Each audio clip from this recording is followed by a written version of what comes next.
Okay guys, I'm going to do a little bit of deck tech for you on my current Jeleva Nephilia's Scourge Storm deck. She doesn't get cast very much. I'm going to go over the general first real quick. In Grixis you have a couple of options. You could go with something like a Corrosis the Purger or Nicol Bolas, but you never really get to those kinds of mana in this deck. You've either already won or you're trying to dig for a way to win. Nekusar is interesting because he makes it very difficult for your opponents to do certain strategies, so he kind of has to be removed, which maybe can give you tempo. He can effectively lower your storm count, but really the biggest reason I could see to maybe playing Nekusar would be that you're not as vulnerable to sadistic sacrament effects. So maybe if you're in a metagame you play in weekly and people start meta-decking you and they realize they can just pull your tendrils and stuff out of your deck and shut you down, you could switch to Nekusar and have a backup plan and just wheel them out. They'll typically when someone does something like this to me, I just go, okay, now I have this pile of good cards and I'm just going to make sure you don't win with them. And it really kind of lets you realize if they're actually trying to win and beat your deck, or if they're just going, I just don't want this guy to win. But either way, that's a consideration. But 9 times out of 10, in an unknown metagame like MTGO, I would never want to use that. If I went to a tournament or something, I'd never want to use that. And in general, I would just never want to use that. Because Jeleva is 4 mana, which is fairly good cost. If you see, we don't have a lot of 4-drops. If we don't have a tutor, we don't draw into a tutor, or we don't draw into a large draw spell, Ad Nauseam, Recurring Insight, Time Spiral, one of our wheels. I mean, we have very good odds of hitting to keep the gas moving. It's why we play so many. But let's say someone counterspells a big one that's important, or our mana spells get answered or destroyed. Someone gets a really good start, and we're forced to ban a good card to force a will someone to stop them from winning. You know, something like this nature. Jeleva is exactly what you want. You don't build around her. I even tried Lightning Greaves for a little bit because she's actually that good, but I ended up not really liking them better than just having a good card. But anyway, she's very strong because she's similar to Damia in that you just drop her, and if you haven't been hitting one of these spells, there's more in your deck, and you've thinned your deck, and you get to look a decent amount down, as well as getting a chance to hit off someone else's deck. And the better their decks are, the better she actually gets, so she scales incredibly well. But you throw her down much like Damia at 3 less mana and go, okay, now you have to answer this card or I'm still going to be able to go off. So it gives me that same thing I loved about Damia's colors so much, was that you didn't have to build around her as a general, but it made it so when you got too much mana or not enough gas, or someone played quick tempo answers, you still had a way to go, okay, you have to continually answer me or I'm still going to win. Similar to Hermit Druid, just a lot slower, because that deck could go turn 3 attempt to kill instead of turn 4 or 5. But that in its shell is just so tiny because of the low mana barrier. You got to play a lot more defensive cards. But this is very, very similar. I feel much more confident playing this kind of deck. I think there's many more lines of plays. You can sit back more. You can go for real fast all in if you see people tapping out. The lines are really, really good in this deck. And I feel like the deck list is fairly tight. I would play Time Twister. I will actually have it online here. I think it comes out in the next week. Maybe it already has. I'm kind of confused. I haven't really looked it up too much, to be honest, but I'm greatly awaiting it. If you've noticed, I've got the cards kind of organized in an interesting way. They're kind of the way I think about them and how they function in the deck and how good they are, kind of top to bottom, the top being the worst, and as you go down, being better. And I put them in kind of different little sections here. So I'm going to start with the mana base. The worst 3-color land is City of Brass, and it's slightly worse than Mana Confluence because the pay 1 life is not a trigger you put on the stack. So like if you tap a City of Brass, be it in real life or here, there's no you can't undo tap because you put a trigger on the field for Magic Online.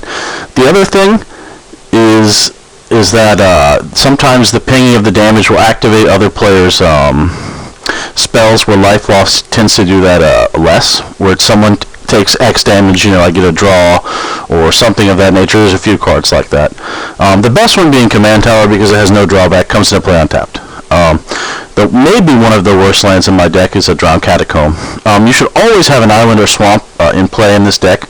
I mean, there's a slight chance you don't, but it's very, very, very slim.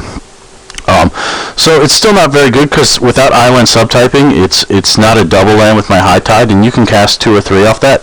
But you can have 1 or 2 lands that don't activate on it and you're still fine. In fact, you need to use one to cast the initial high tide most times, unless you have like a colored mana artifact or something. But I mean, sometimes you have to cast other spells to maybe fetch it or something first in your chain anyway. So it's better to have the mana fix and be guaranteed to be able to cast your Grim Tutor and your Ad Nauseam and quickly get off your converted mana cost 1 tutors and such in the early turns of your Thoughtseize of Duress, so you can give up a couple island slots for cards like this. Underground River is very similar, except it will always come into play untapped, and it taps for blue or black, which is very good. You can almost play these for red-blue or something like that. If you have some kind of hole in your mana base, the red-blue one is not that bad either for one of those kind of cards. Blood Crypt is another weak land. That's why it's closer to the top. I want to have red fetch targets for if I get red fetch lands and I want to use them, and that's like, all I hit. I don't run a basic mountain anymore, mainly because I don't need a whole lot of basic lands, and the ones I want are pretty much island. I run a couple swamps for a couple different reasons, but the main reason we run Blood Crypt is we just want to be able to still fetch red. If we have a red-only fetch and we don't want to take the damage, I guess it's bad having not at least 1 mountain, but, I mean, the things that lock you are like Blood Moon, so then you've got plenty of fucking mountains, right? But, other than that, like, the Blood Crypt fixes, it gives you a second hit on your fetches, to where if you open-handed a Badlands and you get, red-only fetch, and you see you would have already had to pull, Volcanic and your frickin', Steam Vents, and in those situations we still have a backup to get red if we need red source, and so I don't think a mountain is necessary. Maybe a mountain is better than a Blood Crypt. It's hard to say. They're very close. I kind of like the Blood Crypt better because if you open hand it, you get a black source. That in my mind makes it a much better draw than a mountain, so I think that was the main reason I decided Blood Crypt was the better land 9 times out of 10. Steam Vents is fairly good because any land with island subtyping that taps for 2 colors is amazing. Same with Water Gate, but slightly better. Badlands, same story as the lands above, except these are better because you don't pay life. And it's important to note that while your opponent's life totals I find are fairly irrelevant, even though this deck isn't typically an infinite combo deck, you get to the point where you're pretty much infinite, where you're going to overkill them with your tendrils. Like, unless you've exiled your remand, like, one of the things that's really strong against this deck is Graveyard Hate. And part of the reason is it makes it very hard for your tendrils to reach. Like, 2 of the things I hate more than anything playing, like, these are big 3 things you have to watch when you play this deck. Counter spells, that's 1. 2 is Graveyard Hate. And the third thing that you need to worry about is fast combo, simply because you're going to have to sit back and answer them. There's something else I kind of don't like playing. Oh, Sadistic Sacrament effects, but no one really plays those, and if they do, it would be better to play Nekusar, but that's more of like a niche type card. You can counter it if you get lucky. A lot of times when I've been actually hit by it, they just pull the wrong cards because they're stupid anyway. They're like, oh, Ad Nauseam, I want to take that. They won't take your tendrils and your Grape Shot, or they'll take your tendrils and not your Grape Shot, and you really are like, what the fuck are you thinking? But a lot of people don't take the time to look through and grab their cards. It would be worse in a meta you play in every single week, where they're specifically targeting you for something like that. But like I said, if they do that, then just douche them out of the game and see how long they want to use that strategy. It literally puts you in a political position where if you feel like you cannot beat them with something, you can just beat their face. I mean, you could meta it out and add Tidespot Tyrant to give you another infinite outlet and something to just bounce everything back to their hands when you're comboing off instead, or if you were in a different color, splashed and played 5 color and put a Pull from Eternity in the green, whatever other Hermit Druid tech card is that pulls your cards back. Like, you can always meta deck around things like that, but I wouldn't be too worried about those things in general. Mainly Graveyard Hate really hurts you, and counter spells really hurt you, and having to answer fast combos, so you have to use your tutors to get cards you don't want. The same is true for counter spells. Like, if you play against a counter spell deck, your tutor is going to have to go get something like Thoughtseize, or something silly like that. Like, if you open like a probe, and you probe blue player, and you see, oh, he's got a Force of Will, well, you have a fast hand that wants to combo off. Now you have to, like, slow play it a turn and go get, your Thoughtseize to pull it from his hand, or something like that to stop him. And like when you get a nasty combination of that player over here, fast player combo player over here that you have to use your counter spell on, you know, and then guy over here who's a complete noob, but he dumped his own Tormod's Crypt or open-headed Leyland Void. Now you're in a position where it takes a long time to set up your kill, and you have to be very careful because at any moment, you know, one guy over here or here could make a huge play and stop you. Anyway, back to the actual cards. Full fetch base, you always want as many fetches as possible. You have lots of ways to look at the top of your deck. Lots of ways to craft your hand. These things make Brainstorm, if you look at my little tier system here, better than everything but SDT and my card selection suite at 1. And that is because you get Ancestral Recall card quality. You get to pitch shit you don't need and get brand new awesome cards. And any cards from your hand. That's just insane. You can use it instant speed to dodge other players' threats that are similar to these. Same way you would in Legacy. Very, very strong card. Lets you turn top deck tutors for 1. This just, you know, is better than a demonic tutor. Like, this is one of the reasons I say Vampiric Tutor is like much, in my opinion, much better than demonic tutor. Demonic tutor is probably number 2. It's probably better than Seal. It's hard to say though. But like Vampiric Tutor plus a Brainstorm, you're not losing a card for the Brainstorm, right? You're losing a card for the Vamp Tutor. But because of the card quality and still getting it, this could actually be a much better, stronger play than a Demonic Tutor at the same mana cost. So, you know, give and take, right? But fetch lands are very, very important. You want to play as many possible. Plus, having the dual lands out in play, especially the blue duels, is incredibly important because being able to tap your underground sea for black and then produce double blue off your High Tide is something we do on an every game basis. So it's very important to be able to hit at least the blue and the black and the red fetch just because they can all link to blue. You're going to be fetching blue fetch pretty much every single time. There are rare instances where you want to fetch, you know, maybe the Badlands. That's why it's in there, but 9 times out of 10 it's going to be underground sea right away, followed by Volk Isle, and that is like optimal. And then once you've got another black source, maybe an Urborg or something, you just want island. All you want is islands. In the game I'm going to show you, actually, could have been a small punt, maybe not. I decided to play an island instead of fetch an island, but the reason I didn't fetch the island, I was thinking I'd have to fetch the Watery Grave, and I'd shock myself, but I could have just fetched island, and then I could have got one more card in my yard. But I'll show you how that works out later. It was kind of, it wasn't like a guaranteed better play, but in hindsight it seems slightly better. Let's get to the actual meat of the deck. We've got lots of 0-drops. 0-drops are good in Ad Nauseam for lots of reasons. One, when you're actually casting Ad Nauseam, much like in the Epic Storm in Legacy or something of that nature, you really want to hit these cards that produce more mana than they cost. These are rituals, these are 0-drops. 0-drops have the benefit of making you take no damage when you're in an Ad Nauseam chain. Make no mistake, Ad Nauseam is not the only path to victory in this deck, and there are many, many times when you can't use it, especially the more competitive and powerful your metagame is. Very hand-dependent. But it is the best way to win. It is how you're going to, if you're in some kind of small tournament, just curb stomp the weaker decks.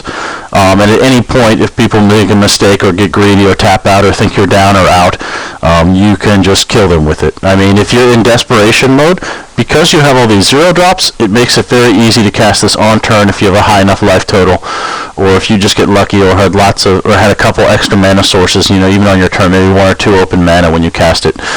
Make it very easy to just instantly win a game. And I cannot remember actually the last time I resolved this card and did not win, but when I was trying to think about it, I think I had something like 20 life when I cast it. So I think I was getting pressured very hard by aggro, and there's literally that. I don't think there was any control with open mana. I think I just started Ad Nauseam at 20. I stopped hit, and I had a line that wasn't guaranteed to hit, and I whiffed, I think. That was quite a while ago. I want to say maybe 15, 20 games ago. But that's with half as much power as the card normally has in this format because it's 40 life. But Tormod's Crypt. Tormod's Crypt is something that's very good for this deck because it's good in a lot of matchups. It's good against very strong decks like Hermit Druid, because a deck like Hermit Druid or a deck like this in a mirror match, if you lay a Tormod's Crypt, because of how strong the recursion is for this deck, and because of how necessary graveyard-based decks and decks like Hermit Druid are to use the graveyard as a resource, they pretty much will have to answer this card before moving to kill you.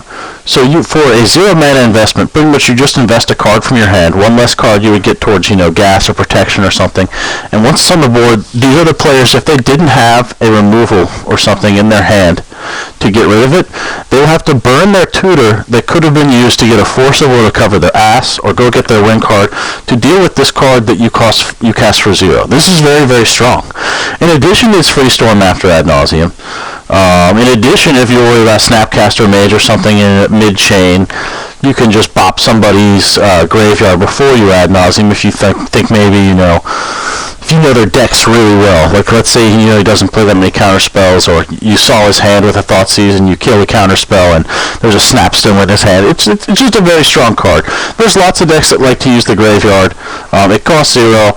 It doesn't give you gas, it doesn't give you protection, that's why it's at the top of my zeros, but it's still very, very playable, very, very good card. I like one-sided graveyard hate. Leyland of the Void would be good in opening hand, but I would never really want to waste 4 mana to play a card like that. I don't mind just losing a card slot to get a Tormod's Crypt effect on the board. It's very strong. Not as strong as maybe Relic of Pergenius in a control deck, but we don't want the exile all card effect, and we want to be able to hose. So it's very, very good.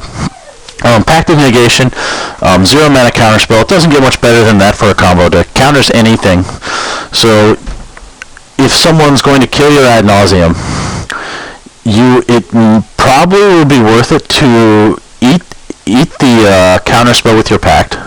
As long as you didn't, Dark Ritual the Ad Nauseam, you can't play Pact Trigger or something like this. And then just take a massive hand and maybe say a 20 where you cannot win for one turn and pass back with lots of gas and counter spells and craft a perfect hand to where you can pass and just crush them. Sometimes if you get lucky with your first hits, you hit a few more times and you're like, dude, I only need a couple more cards, and you just keep hitting and win. This is why when you do Ad Nauseam, I tell beginners, it's very easy for someone who's played a lot to just go hit, or you can even tell them, hit until you get to 6 life, or hit until you get to 7 life, or something like this. But you really should think about the cards while you're hitting. And see exactly what you think your line is going to be and stuff like this. And if you think you have a line that's to pass, look at all options you have when you use it. It's stupidly strong. In the same vein, Everflowing Chalice gives us a mana rock in this slot technically, sometimes even better up here if the occasion arises, so its versatility becomes good. Or you can just cast it for 0 for free Storm later in the chain. Either way, it's not going to hurt you off the top. It's not bad in your opening hand because you're actually going to use it to cast mana. To the Transfer guy who I was trying to help build a deck, the reason those 0 mana creatures are horrible is because when you get them early in the game, they're just complete shit. They don't do anything. I guess it's nice to be able to play an extra ritual spell with that culling thing, but now you have to find another crappy card to make your card even work, so that card is not very good. I would rather play Rain of Filth like I do in Doomsday and blow my own lands up to ritual than use that piece of crap and rely on really bad cards. But Chrome Mox and Mox Diamond, on the other hand, are good cards. Chrome Mox, because of our low land count, pretty much is a land. You can almost see it like 32. There are other things that kind of count like this, whether it be your Mana Crypt or, your Soul Ring or whatever. They're mana sources. Even these converted mana cost 2 or less rocks or ritual spells. These are all mana. This is part of the reason we can afford to play less lands. We want less lands so our Mind's Desire always hits. We want less lands so our draw 7s hit quality cards, so that when we bend a giant Ad Nauseam that looked like it whiffed to a windfall, that we hit where we need to win. We want to keep it very compact and tight. But it's very easy to pitch cards. Yet again, one of the best cards you can draw after Ad Nauseam. Obviously, you're always going to have something to pitch. That's your mana there. Same thing with Mox Diamond. That's your mana post Ad Nauseam, which lets you pretty much guarantee your hits. These are the cards that are guaranteed to make you hit, as these mana sources. Lotus Petal. because we play Yawgmoth's Will is incredibly good. It can easily tap for 2 mana right away. You can use it to, cast your High Tide before you start a very big, long chain turn or something of this nature. Not nearly as good as the Black Lotus we get to play. The Black Lotus we get to play here is Lion's Eye Diamond. And Lion's Eye Diamond is a very all-any type card in that when you crack it, you will lose your hand. A lot of times you'll end up cracking this thing to Yawgmoth's Will. These things are like BFFs. Or even better, actually, is Past in Flames. Because if they hit the counterspell on it, and you still have mana, like let's say you're on a big mana turn and you crack your LED to a Past in Flames, you may have enough mana to Past in Flames, but the only thing that makes Yawgmoth's Will better is the fact that you just get a re-LED. But, if you have an untap or a mana ritual type effect, like the Seething Song or the Cabal or the Dark Ritual, or, you already High Tide and you got Turnabout sitting in your yard, then this is just as good. But LED is one of the things that lets you just go off insanely fast. Like, let's say you get put in a position where you're holding this LED, and you know that the next turn cycle someone's going to be holding up counterspells. And you have your Ad Nauseam, you can cast it, and you don't think they're going to tap down. They're playing like draw goat style decks, but they tap down on their last turn. And let's say it's your turn 3 or 4 or something, and you had some kind of accelerant. When you cast your Ad Nauseam, if you crack your LED to it, there's a very much better chance you will win when you crack that to blue tapped out. An insanely higher chance actually. There's other colors you might want to crack it for, but I mean, with blue floating in this deck, you can pretty much tap out on turn to Ad Nauseam and win. A lot of the time. You really don't need all 5 mana or 6 mana when you untap if you get good hits. Like, I don't mind going all in per se on something like that, because even when you whiff, you're like, a whiff is what? Getting a brand new awesome hand, screwing up whatever they were doing, drawing a zillion D cards, sitting back on a free counterspell or something. Like, that's not a whiff. That's you just not winning when you wanted to win. You just win next turn. Who gives a shit? If you can resolve this, by all means go. I mean, this is why this card is so scary for this deck, is because when you make a decision like that, which is part of the reason I like this deck better than maybe Doomsday, is because you don't have to do that very often. But when you're forced to make a play like that, or it's your best line, and you're in a bad situation, like this card saves your ass. And the stronger the decks you're against, the better this is, because the more you have to play fast like that sometimes, the more your opening will only come up so fast. Post Ad Nauseam also very good, especially when you can nuke people's hands. I've actually put some thought into playing Telepathy in this deck. I think if I had perfect information, almost like this Tormod's Crypt, I'd be worth giving up a card maybe to have perfect information. It's just so good in my Doomsday deck. I don't know exactly what I cut. I don't even know what's holding Twister slot right now. Maybe like I guess Factor Fiction would be the obvious one, but I could just cut something else. Factor Fiction is fairly good. But if you move to my 1-drops, I've got Control on the top. Vandal Blast is very, very good in this format because, for one, there are lots of really mean artifacts that will lock you out of the game, or make it so you can't do things you want to, or in general just really piss you off. Artifacts are very, very strong in this format. In addition, because of all the Soul Rings and Mana Crypts and everything else that everyone plays, this card will never be bad. You can always remove something like that. Maybe it would give them, an early Factor Fiction, or, Big Spell, or something that would put them in a position where you no longer can play the same way you would have. And you would rather just pay a single mana and say, no, I would like to play with me winning this game, not, behind chasing your Soul Ring. But you don't even have to eat it right away if they don't look threatening. You can save it if someone else is smart and plays a Tormod's Crypt or some form of Graveyard Hate or a Relic or something that really pisses you off. You can just get rid of it. It gives you a way to answer things that have already hit the board, since we don't have a whole ton of those, so it's very good. REB and Pyroblast are very good cards. I just run the REBF for now. I don't really feel like I need to run both. The reason REB is very good is because this deck, kind of like Carpet of Flowers in my other deck, if you're not playing against blue decks, you're just going to win anyway. So where this card is the most dead, obviously where there's nothing blue to kill, you're just at such a huge advantage, you really don't care. But when you are playing against blue, this is every bit as good as a Dispel, pretty much. You're not really worried about onboard permanents with the Storm deck. They're not going to stop you by killing something in play. But it has the advantage of being a 1-mana counter, which is very temporary. It only needs a single mana to stop them from stopping your Ad Nauseam, or your Mind Over Matter follow-up, or your Wheel, or your Wheel when you cracked your Lion's Eye Diamond turn 2. And you've got an extra mana floating because you opened with your Soul Ring and you were on 2 lands. And they try to kill your Wheel or your Windfall or your Time Twister or whatever, and you go, no. Yeah, that's very good. But in addition, what makes it even stronger than that is you can use it proactively. So if you play against a general like, say, Edric, you can now counter him. Even better, you pull this card off the top after they've already played him, and you just kill him for 1. It's very strong because of its different modes. I mean, it's almost like I've considered playing the second one so good. It's just my proportions are very tight, and I can't really cut mana sources here. I could cut another counter spell, but I kind of like the model because it's actually more of a tutor and a counter spell, so I kind of think it's a different slot, and everything else is pretty tight. Like, Spell Pierce is just too good. Like, Spell Pierce can hit Soul Ring too. So I can stop that turn 1 Soul Ring or that turn 1 Mox Diamond when they already bend their damn land or something like that, and it just really screws them.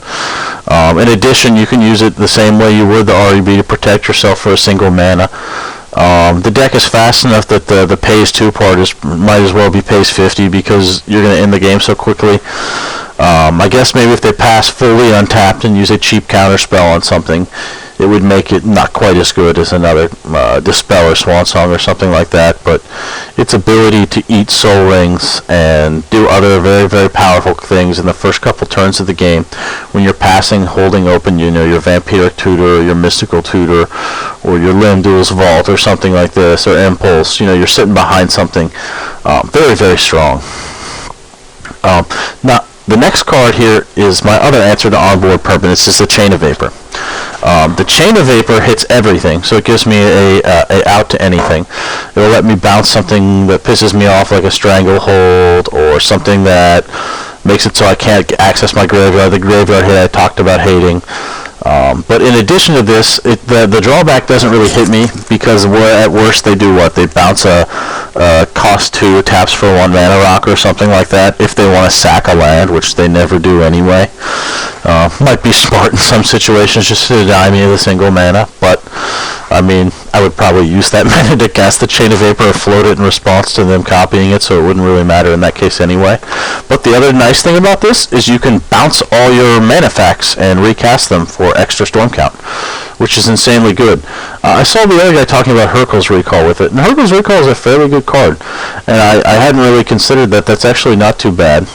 I've seen this. You can do the same thing with Rebuild and things like that, but I really don't think this list, when you use the high tide tech, which I feel is stronger in a higher spell-based list, I don't know if it's good enough. It probably is. I mean, it's hard to say. Costing 2 makes it less happy to me. But Chain of Vapor, you gotta sack lands too, so Hurkyl's Recall is an interesting consideration. That's a 1 card someone's mentioned. I played it in another deck recently and really liked it just as a strong answer to other players. And that was just an Armageddon deck. So it's something I've thought about testing, but I've been too lazy to as of yet. Chain of Vapor, I'm completely sold on though. I played it 1,000 times. You can untap and retap your lands 5-6 times, then bounce all your mana rocks with your Chain of Vapor and do a giant Tendrils and remand it, and Tendrils again, and Yogg-Will, and Tendrils again, and remand it, and Tendrils again, and play the Grape Shot. Yeah. But, so getting even a few storm count, once you start doing chains like that, when you get lots of mana, since it pretty much becomes a mana ritual and storm generator, insane value. The fact that it also serves as a defensive card is what makes it so insanely good. Duress is very, very strong control card, probably better in that right. in that it lets you just snipe the cards that are absolutely best against this deck out of the player's hands before you're ready to make your big play for a single mana. It has the benefit of being able to use the turn before you want to make a play like this, in which case you won't get to see their top deck card, but if you need to curve out and you think that's going to give you the best odds, then that's when you use it. Or you can use it on turn to guarantee the player who has open mana that turn, or preferably open blue mana, or someone who you think maybe has an answer, you can just strip their hand. Slightly better is Thoughtseize, because it does the same things, but then when you whiff or something like that, you can take any card you want, or if you hit them and you see, okay, they're not going to have a counter, but they're about to play a problem permanent card for me that I really don't want to have to deal with, like a creature or something like that, that's some form of storm hate. Maybe it's fucking Spirit of the Labyrinth and you want to wheel, I don't know, or it's something like that. Like, those cards can be really damn annoying. Thoughtseize takes care of all of them. And because of the nature of how you cast these cards, they're really the strongest protection in the deck, just like most Storm decks, really. Rotate Key would probably be the weakest mana accelerator in the converted mana cost 1 slot, mainly because you have to have other cards to make it good, and not just any other cards, they need to be the broken mana rocks. It's still good because after Ad Nauseam you're almost guaranteed to hit something good in this nature. The deck does play Gilded Lotus, which is incredibly good with. It plays Candelabra of Tawnos, which is incredibly good with. At a cost of 1, it's not bad. It still is very good with a Mana Vault. But in general, it is maybe the weakest artifact mana cost in the deck. But it's a 1-drop. 1-drops are very good in this deck. And later, when you are going off with the Candelabra, it's just so stupidly good with it. That's really the main reason I play it. I mean, the Candelabra, when you've started to high tide off, is really, really, really, really, really, really good. I almost feel like you could put it above the Sol Ring, but not quite. The Sol Ring's just too good in any hand. And the Candelabra, like, there could be a game when you don't even cast a high tide when you go off. I mean, 9 times out of 10 you're trying to. I mean, that's why we skewed our whole mana base into islands, right? But, yeah, this card's really good. So by vein, this card is kind of sometimes okay. Other than that, yeah, it's decent with Gilded Lotus too. I mean, I guess if you need a certain colored mana, you can split through this, and I've used it, sometimes to untap. I can't think if I've ever untapped just a 1-drop colored with it, because like at 1 for 1, it's meh. I mean, it ramps 1 with Sol Ring and Mana Crypt too, so I guess that's alright.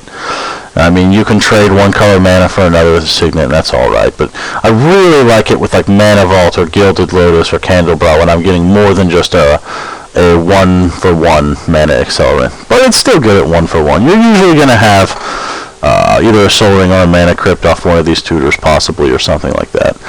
And it's hit or miss. And it's not a card I'm super, super thrilled about, but it's also not a card I would cut because when it works, it's just so insanely good.